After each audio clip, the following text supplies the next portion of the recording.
Welcome to LBTV. I have a special guest, and we're going to talk racing today with Patrick Dempsey, among other things. And I think a lot of people on Twitter, Twitters can be different, as you probably know, but they want to know, is racing a sport? I say yes, because you got actually trained to even get ready to be in condition to drive a car, right? Oh, absolutely. I don't think people quite understand what it is that the driver is battling in the car. You have the temperature, which is very, very high, and it's a cardio workout because you're using your legs under braking. So you have to have a great lower body strength, and your core exercises are really important for you too, because a lot of the G-forces are going around. You're doing a corner at 135 miles an hour. That's a lot of impact on your body. Your neck is a big thing as well. All of these things contribute to a big, hard heart rate. So you need to train. Do a lot of cycling, which helps the lower body and stabilization in the car, and core exercise, which really helps with the G loading. And then weight training, that just helps on a long run. So you're in a car for an hour and a half, that's a big workout. And the temperature. So until people really get in the car or just do a go-kart ride, you'll understand how important it is to be in shape in the cars. And at this level, you really have to improve your workout regime and be consistent with that, because they're pro athletes. They really are. Right. Well, Tony Stewart, as you all know, he had an accident, broke his leg. Different races. Now, do you like IndyCar races, NASCAR? I mean, do you like driving Porsches? Right. What type of a racing do you like? Or are you just a fan of it all? Well, I'm a fan of all the racing. For me personally, what I like doing is I love off-road racing. Race the Mint and the Baja 1000. I really enjoy that. Road racing for me, I really, really enjoy. I haven't done any oval racing, so I mean I'd be open to it. But right now I'm really enjoying what I'm doing. I'm really loving the Porsche this year. It's a fun car to drive. It's a great brand to drive for. They represent competition and passion and that pursuit of that. And when you have a company like that you represent, you're really proud to do it, and also it makes you, I guess it's like a team that you're on. If they have like a certain level of experience and completion championships and things like that, you want to live up to that expectation, and it makes you a better person, a better driver, and make you work harder. How many people do you employ here? I mean, with Dempsey Racing. What's your partner's name? Or Joe Foster's my partner. Okay. Dempsey Racing, and it depends on how many programs we have running right now. Oh my goodness. This year, so it goes from anywhere from 60 down to 30 people.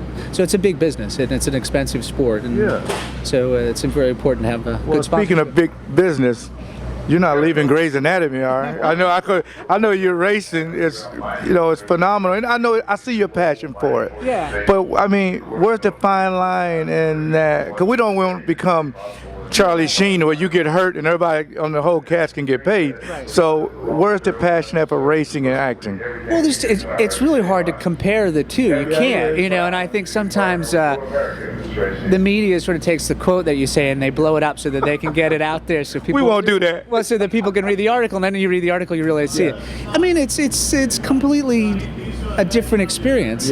I love going to work.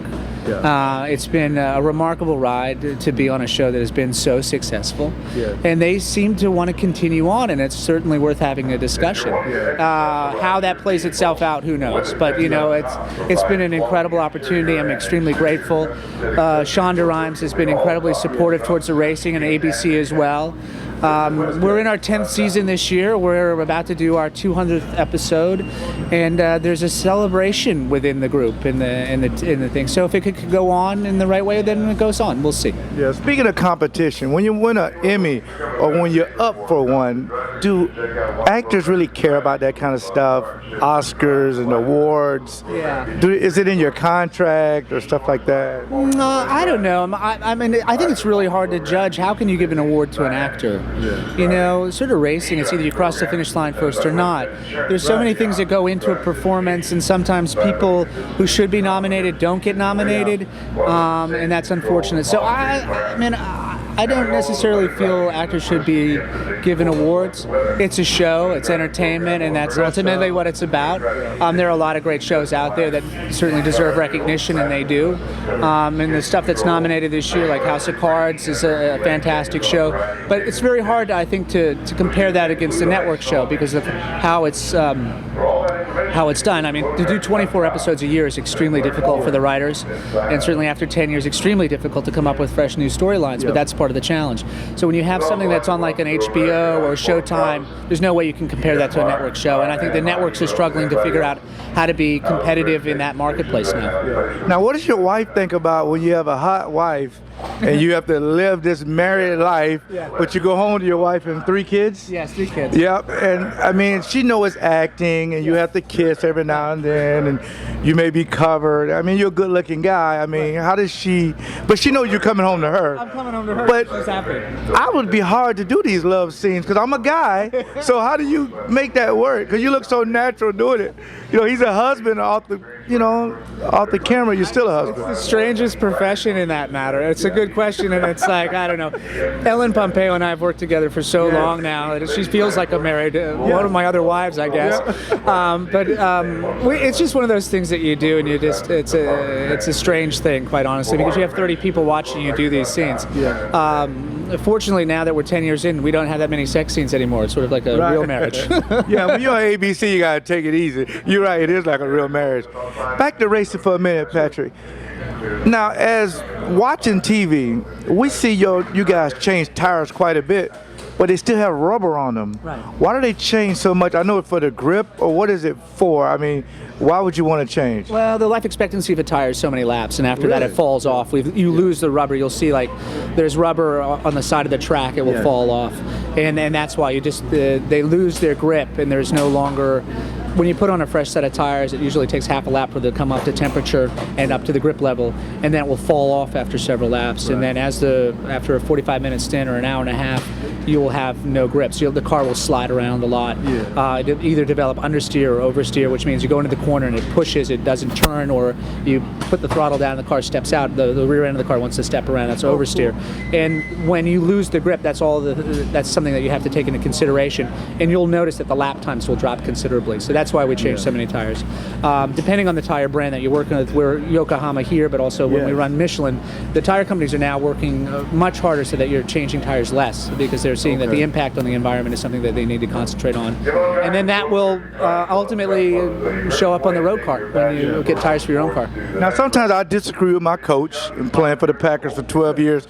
Do you ever disagree with your crew about when you should come in, when you not change tires, should I put these parts on, a thing like that, or you just let the mechanics handle their job, you just concentrate on racing? Sometimes you'll have a disagreement, but you'll try something out in practice. Usually you have a pretty good plan of, a strategy going into the race of what you want to do, and then of course the race happens and that changes the plan. So you have to be able to adapt quickly. For the most part, not too bad. I think everybody's usually on the same page. And that gets back to what the chemistry is within the team. Yes. If you have a good chemistry, good leadership, so I guess the engineer would be equivalent to the coach. So if you have a good dialogue and a good rapport with your engineer or the coach, then things are much smoother. And if you don't, then there's a breakdown, and then I think that's when you start to lose faith and trust in the direction that you're given. Now we're going to talk about added advantage, PEDs, cheating or whatever. A-Rod is going through a thing. We're a big fan of Ryan Braun here in Wisconsin. But in racing, when you go through an inspection, every now and then in NASCAR I see some guy had some little advantages, and they catch it and then they fine you. Has a lot of that been going on in this sport? Has it that down a little bit? Well, I think you look at the rule book very closely, and if there's a gray matter there, that you can force the discussion into, that's pushing the limits, right? Well, you're pushing the limits, and that's what you sort of look for to be competitive, and every team is looking for an advantage. So if you can see something that is questionable within the rule book, that you can push them and say, look, it's not that specific in the rule book that we can or cannot do this. Prove to me now, or tell me now I can't do that. So it is the job of the team to sort of look closely at the rules and to see where there is some gray matter there that you can push it to gain some advantage. The last couple of questions I got. Well, I think the thing about that is it ultimately gets back to sportsmanship. Yes, exactly right. And I think,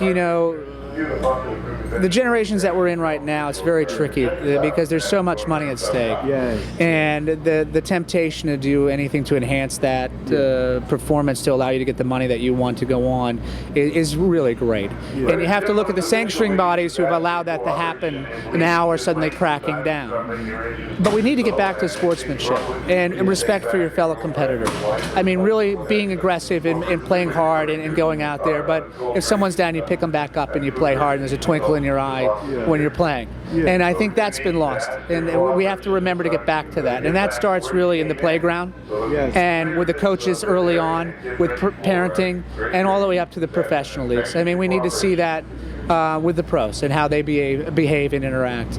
But you know, the stakes are high and your emotions are very high when you're in the car or you're on the field, and sometimes it's hard to have that perspective until you step back because you're in the heat of the moment. But I think that's the thing that we try to concentrate on here. What is fair play and what is sportsmanship and what is honor in the throes of battle? Well, my kids love you in Enchanted, by the way. Okay. Yeah. But watching Sweet Home Alabama, I said, wait a minute, that is not the Patrick Dempsey that I know, because you're not like that character. Right. Do people come up to you sometimes, they get upset with you about a certain character that you played and say, I didn't like what you did to her? Or, I mean, how do you handle that? Well, I think people know me so well from so many romantic comedies in the past, and I've been around for over 25 years. So there's a certain perceived projection of who people think I am, and I'm not. I'm much more than that, and I just don't get a chance to show that in front of the camera. I think Casey Stengel was a great coach, and he said, those who know me, no explanation is necessary. Those who don't, none is possible. And I think that's you have to approach it and respect it. You know, I think when the fans come up, you try to honor how they see you and give them what they expect, and that's, I think, only fair. And it's, now I'm from the South, it's Porsche or Porsche? How do you say Porsche. It depends on how you want to say it. Porsche, Porsche. Okay, because sometimes I say it wrong and people just, hey, wait a minute, you didn't say that right, so I want to ask you. As long as it's said, they don't care. That's a good point. Thank you so much. I really appreciate it. Yeah, thank you so much. I think our fan base will love the fact that racing is very important to you and your passion. Thank you again. No, I think it's really important to follow your passion no matter what that is. And once you identify it, go after it, because it is so fulfilling and enjoyable, and it allows you to go back to do whatever it is you do for a living or whatever with a new sense of purpose. Yeah. Well, we'll watch you on Grey's Anatomy and watch you win a lot of races. Thank you very much. Thank you very much. Thank you. Bye-bye.